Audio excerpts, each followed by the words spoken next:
মাননীয় অর্থ উপদেষ্টা এটাকে এবার 55 লাখ করে দিয়েছেন। এই 55 লাখ পরিবার 30 কেজি করে চাল পাবে 6 মাস, আগস্ট, সেপ্টেম্বর, অক্টোবর, নভেম্বর পর্যন্ত পাবে আমাদের বর্তমান পরিকল্পনা অনুসারে। তারপর ডিসেম্বর, জানুয়ারি পাবে না, আবার ফেব্রুয়ারি, মার্চ পাবে।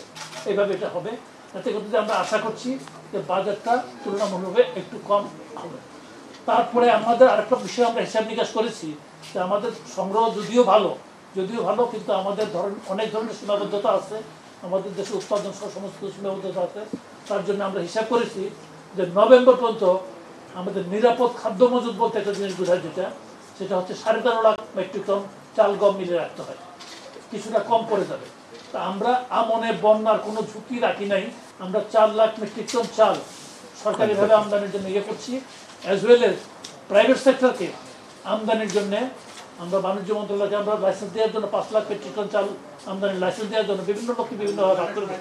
গতবারও 15-16 লাখ টন দেওয়া হয়েছিল, এনে ছিল 5 লাখ টনেরও কম। এখন যদি তাদের এনে পোষায়, বাজারে যদি ভালো কমফোর্টেবল ইয়ে হয়, তাহলে আনবে তারা। আর সরকারিভাবে আমরা 4 লাখ মেট্রিক টন আনবো। এটুকুই আজকে সিদ্ধান্তটা আমাদের ছিল। আর খাদ্যবন্ধ কর্মসূচি আগস্ট মাস থেকে চালু হবে, এটাও আপনারা জানেন। ধন্যবাদ। দর আগেই ঠিক করা হয়েছে, আজকে আমার টার্গেটগুলি বলা হলো।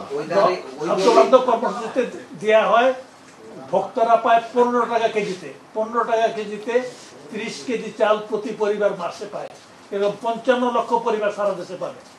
না, এটাই তো বলে না যে আপনার শোনেন নাই ভালো করে, উনি বলে কন্টিনজেন্সি আমরা হিসাব করেছি, এমন শর্টফল হতে পারে। এখন মাসে কিন্তু স্ট্যান্ডিং ক্রপ পদ্ধতিটা বোঝায় তরিতরকারি অত্যন্ত ক্ষতি হয়েছে, কিছু তরিতরকারি ক্ষতি হয়েছে, আপনারা দেখেছেন।